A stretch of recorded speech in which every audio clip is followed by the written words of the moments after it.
Recently, I was asked by one of my subscribers, Mr. Charles Nelson, if I might do a comparison of the various boxed starter sets available for Crooked Dice's 7TV, second edition. And so that's what I'm going to do today. He actually only asked for the three more obvious ones, but I'm going to go ahead and do a comparison of what is available and what the differences are between all four of the boxes. Now, of course, the original second edition box was this one right here. This is Inch High Spy-Fi. This is basically a generic set. It has a large number of cards that are available. Comes with two different books. Most of these will come with three books. They've sort of changed that model. But there will always still be a director's and a producer's guide. Everything you need to play except for videos is available in the box starter sets for each of the various genres. This basically introduced the new second edition rules, and there was a pretty big jump from first edition to second edition. I don't own first edition, but I have a few of the guides for it, and it's not a very easy crossover to bring the one thing from the other. But mostly, Spy-Fi was really kind of generic. It was called Inch High Spy-Fi, but the rules enabled you to play outside of its original intended period. It was meant to cover 60s and 70s cult television Spy-Fi, but a lot of people were using it for far more modern games, for 80s games. There's an expansion made for it based upon Ghostbusters, the paranormal investigators. So it could be stretched much further. In fact, there were people using it for retro science fiction as well, which has now been relegated under the Pulp rules. But basically, it gives you all the things you need to play this game in second edition, really based mostly in the 60s, 70s through modern, but it was a lot more versatile than just doing Spy-Fi than it led. Now, this box is out of stock, and I don't think it's ever coming back. That's an unfortunate situation, but my sources suggest that the new book that's supposed to come out next year, or the new set that's supposed to come out next year, which is 7TV's 80s, is going to replace this. That's unfortunate to me. Spy-Fi is my favorite variation of the game, and I hate to see it lose its support. I don't know if it'll matter a lot in the end. Right now, a lot of the materials can't even be bought separately for Spy-Fi. You can get them on PDF. The cards and the rules are available on PDF. Some of the original guides for it are still available, but I'm not sure how that's going to continue in the future. It wouldn't really bother me so much if everything that Spy-Fi handles can still be done under the 80s rules, and maybe it can. I don't know. I'd certainly like to see the cards continue, but we'll see what happens. I'm pretty sure that what Mr. Nelson was after is which box he should buy or why. The biggest difference between any of these boxes is the changes that are made to make it fit the feel of their various periods. All of these characters and all the cards in them are actually relatable. They can actually be played from one system to another. You could play a Pulp card character in a Spy-Fi game. You might need to do a little fidgeting and searching about, because some of the terms have changed, some of the skills have changed, but basically they're all built on the exact same model, and so it wouldn't really be that hard to do. And so with that in mind, if they still make the cards for Shiva and the Beat, they don't actually do cards for the Beat, for Department X, then you could still run Spy-Fi regardless of whether or not they continue that box. You could use it. My understanding is the 80s box is supposed to sort of update that idea, that more universal idea that Spy-Fi had, and perhaps reach a younger audience. I'm not really sure. That may very well be part of the problem, is that audiences younger than me that may not have the same attachment to the shows of the 60s and 70s that people may have to the later shows of the 80s. The first new box set that came out was this one here. This is Apocalypse. So again, as I mentioned, these mostly are going to change parts of the mechanic to fit the genre. So often game terms may change. I think one of the most obvious differences between this box set and the earlier one is, first, they've removed the various types. Cards in most of these games are divided not only on your three levels of character ability, so you have stars, co-stars, and extras, but in most of these games they're also divided between heroic and villain. I guess because of the popularity of anti-heroes and the more neutral and nebulous area of Apocalypse, they removed that from this game. So this game does not have the predetermined, these guys are evil, these guys are good. That's left up to you, I suppose. That's a pretty big change. It has a very interesting car roll system. The previous car roll system is really very limited, and it's hard to get cards to have a very active part of the game, even in Spy-Fi where they really ought to. Apocalypse, because of course things like Road Warrior, they're going to have a whole lot more reliance on cars. So there's a whole system for car combat, for car design. You can make your own or customize your own cars with your own weapons, your own chassis. It's a system that seems sort of familiar if you've played Gaslands. The rumor is that an abbreviated version of that will be included in 7TV 80s and possibly made available on its own for people who play Pulp or Spy-Fi. That would be interesting, something that isn't as limited. The Apocalypse rules are too much about putting weapons and things like that on them. They only have a certain number of basic chassis, and they're chassis that are designed for an apocalyptic game. I'd like to see some more regular sedans and things like that, but I think those days are coming. So that would be a real improvement to the whole series. And that's part of why I'm going through it the way I am, is that each new box comes up with some changes in the rules, and some of these are additions that are really just meant for that genre. Sometimes they're a repair of errors. For instance, it wasn't clear in Spy-Fi whether you could hit twice or hit and shoot, and some of these things were limited.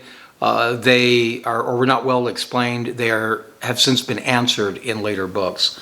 That may be part of why they're looking at replacing Spy-Fi with 80s, is that it's a way of creating an update that isn't a third edition. I mentioned how they changed things for feel of the game, and that's a really good example right here. Spy-Fi, you can give your casts gadgets, and those cards are called gadget cards in both Pulp and in Spy-Fi. In Fantasy, they are artifact cards.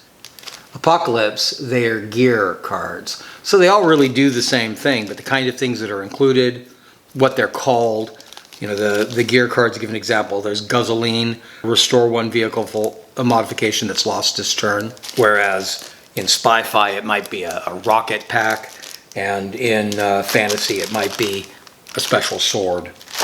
Another thing that changes, if you're familiar with the game, you'll know that it uses countdown cards. The countdown cards help limit the length of the game. There's a certain number of cards that are chosen, and it helps control how long a game lasts. It also increases interesting effects that happen that grow stronger and stronger as the game goes on. And the names of some of those have been changed as well to fit the various genres. The cards themselves have been changed for each game to make them sort of fitting. That's a Spy-Fi card, that's Ghost. This is from the Central Casting. Every one of these games has Central Casting, which are the cards that come in the box set, and then they'll have some named characters for the various casts that are included within the fluff of the game. Each of these is based on a different production company that produced its own television shows or movies, and they have casts that are developed around those. You can either use those casts directly. For instance, I mentioned earlier Shiva or Department X, which are two casts for Spy-Fi, but some of those same characters would be available kind of in other ways by using Central Casting. Apocalypse Bad Lieutenant cards. So you'll see the cards are colored differently. A lot of the things that come with the Apocalypse game are weathered and beat up. In a similar fashion, the tokens are always specifically for each individual game, and they vary quite a bit. Those are tokens for Apocalypse. They're all done to look like road signs. Spy-Fi are sort of science fiction-y looking acrylic, but they do the same thing. The next game that came out in the line was Pulp TV. Now the idea of Pulp is to cover those pulp serials, the world of the pulp serial in 20s and 30s. This one is a little more limited because it does pretty much follow that rule. Again, it comes with a casting guide, a director's guide, and a producer's guide. Started to talk about this earlier. The countdown cards in the regular game, which control the length of the game, are called cliffhanger cards in Pulp. Again, just a way to make them feel a little bit more like Pulp. This is the original sprue of the MDF tokens that came with the original game. This is the upgraded ones. I don't know if these come in the box set now or if they're only available as an aftermarket upgrade, which is what I did. Apocalypse also introduced the idea of mutations. So you can have various mutations if you're playing a mutated character. They're not an automatic always the same. And there's chassis cards as well. That goes to the car design element that I had mentioned earlier. So the next box that came out, this was Pulp. This started a new process of working in a companionship with Edge Hill University, which I think is really a cool idea. They're using students, they're helping give them an education that they can use later in an enjoyable, interesting fashion. Comes with, like any of the others, it comes with 3 books, a director's guide, casting guide, and producer's guide. These boxes are all pretty similar inside, though they'll change details. Now, the cards all look a little different. Here's a basic card for the Pulp Protoplasmic Terror. Again, if you look at this card looks like it's been through a lot of adventure already. It's worn around the edges. They came out of the box this way. They do little things like that. Now, this game introduced something new that was a very interesting idea. Two new things that I think will probably be carried on. The MacGuffin card. In the earlier rules, both in Apocalypse and in Spy-Fi, you can make one of the objectives more important than the other by calling it a MacGuffin. And they just basically said to like narratively decide what that is, what it means, what it does. They've now added the idea of a random card you can pull that'll determine what that MacGuffin is and what special abilities it may or may not have. This is the other new thing they've added, peril cards. Peril cards add new large-scale threats outside of the game and the scenario itself. For instance, here, Boulder Run. A colossal contraption barrels after the foolhardy adventurer attempting to steal hidden treasure. This MacGuffin is worth 3 victory points to this game. When picking up the MacGuffin, an ancient mechanism is activated and a giant boulder chases the bearer of the item.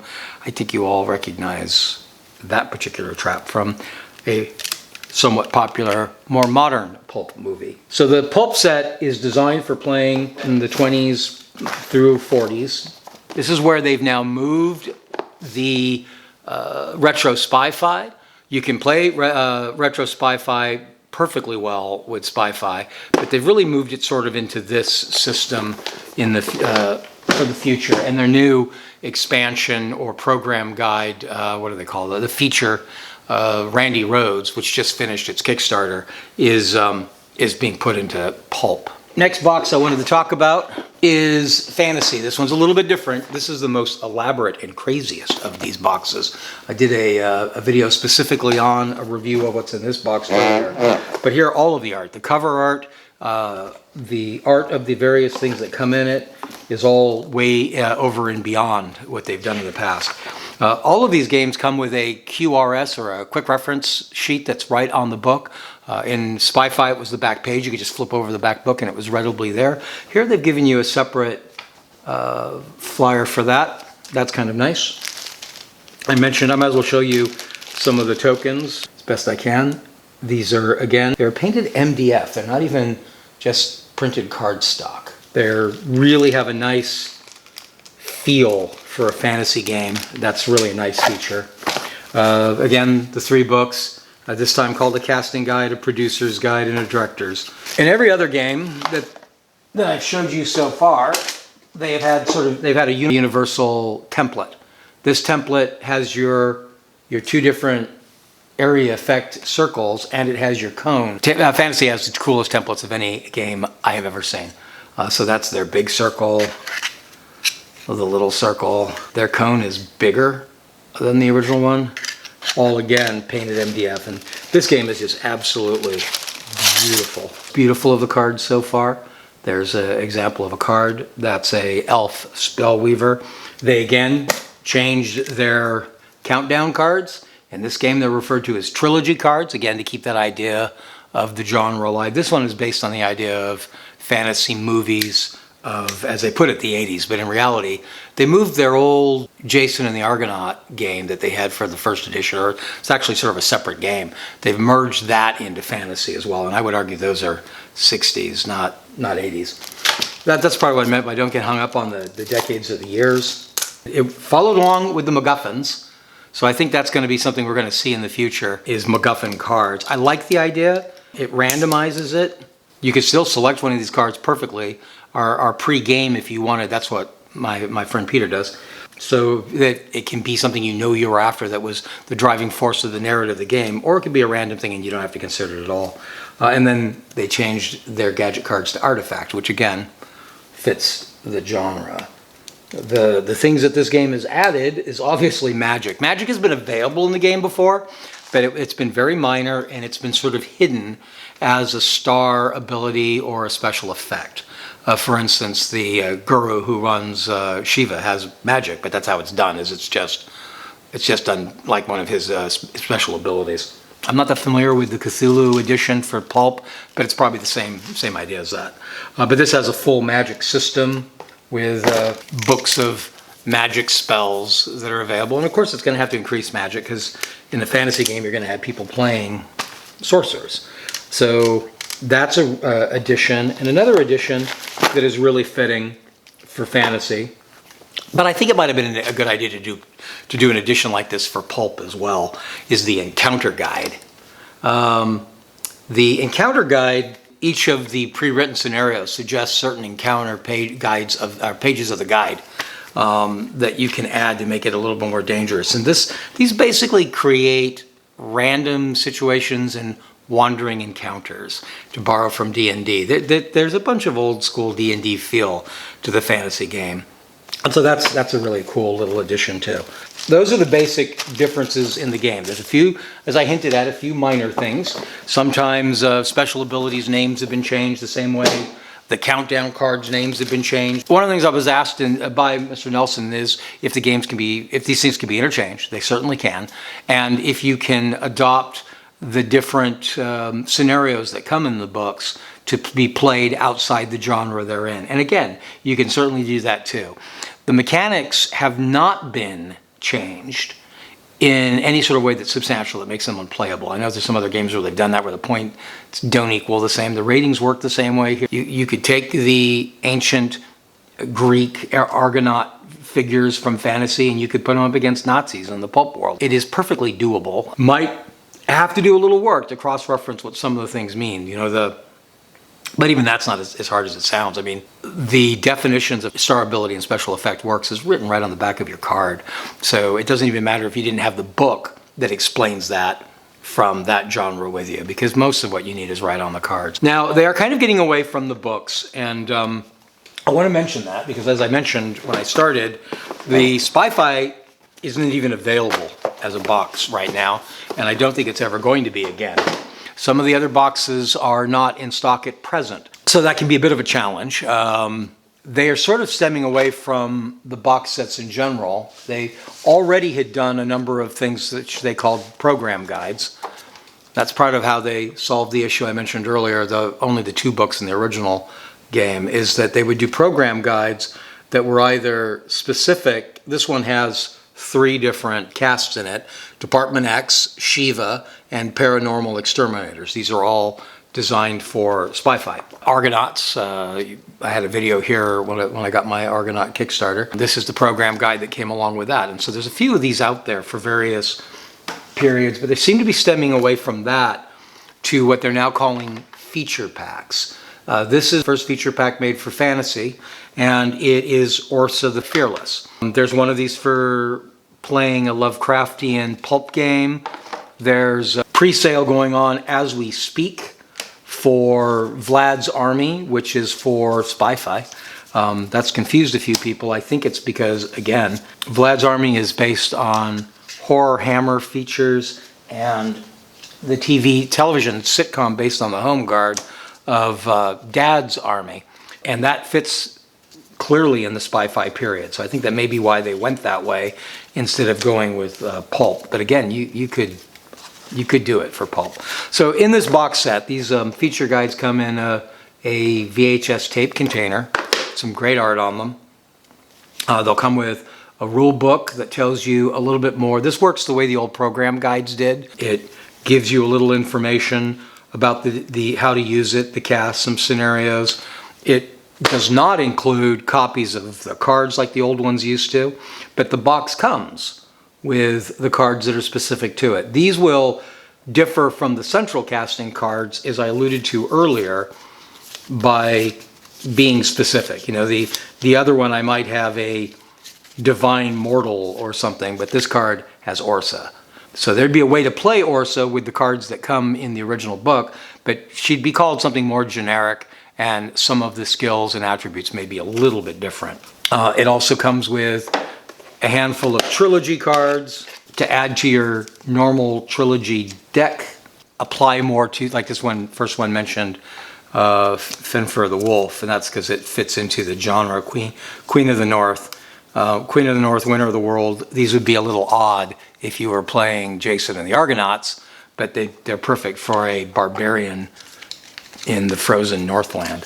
There's a few new artifact cards. There's also these injury cards. These are to allow for damage to expand over in a campaign. That's something that they've been leaning more to. The original game really had no campaign sort of feel or aspect at all.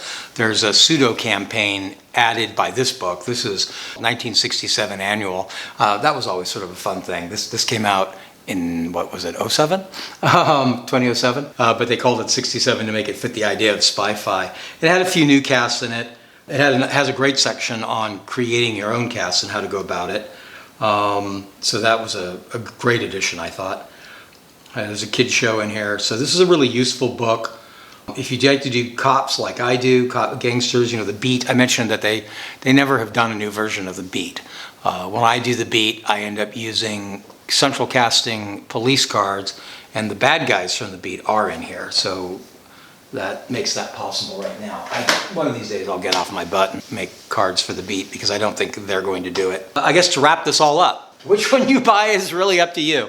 If there's something I don't like about the system, it is that there isn't a real generic box. I think you could have done 7TV the game and then just done a bunch of these to specialize and alter it for different genres and periods, instead of just different casts and shows within each genre.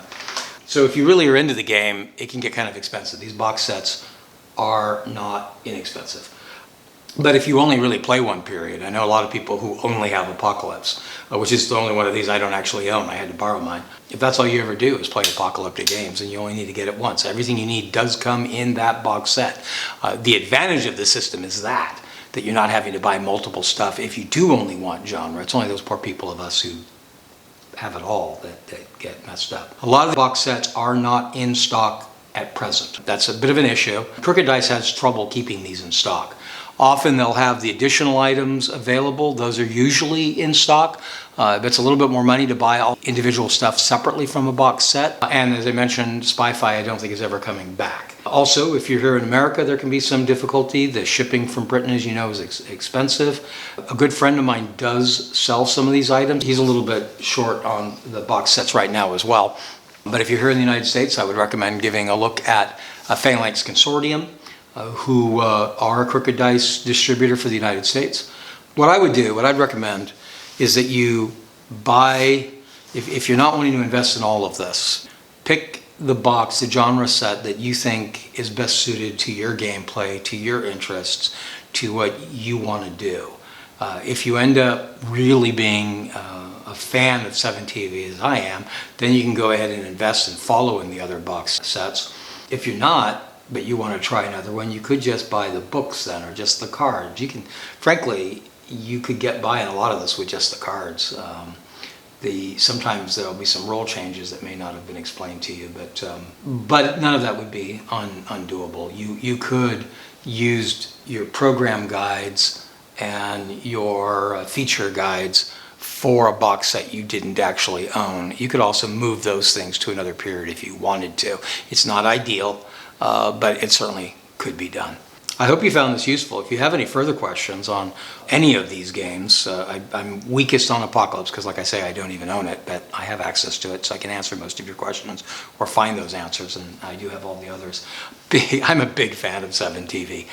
So if you have any questions about any of these boxes or about the game in general, then I hope you'll go ahead and put those in the comment section down below. Also, if you have any ideas for further content you'd like to see produced here on Cry Havoc Wargaming, we look for that in the comment section down below. That's how this particular video came about in the first place, was by a comment in the comment section. If you've enjoyed the video and found it all useful, I hope that you'll hit like, and if you'd like to continue to receive notifications about videos like this one that may help you better determine how to spend your money or your time in your tabletop wargaming hobby, then please hit subscribe and ring our notification bell. Till next time, cheers.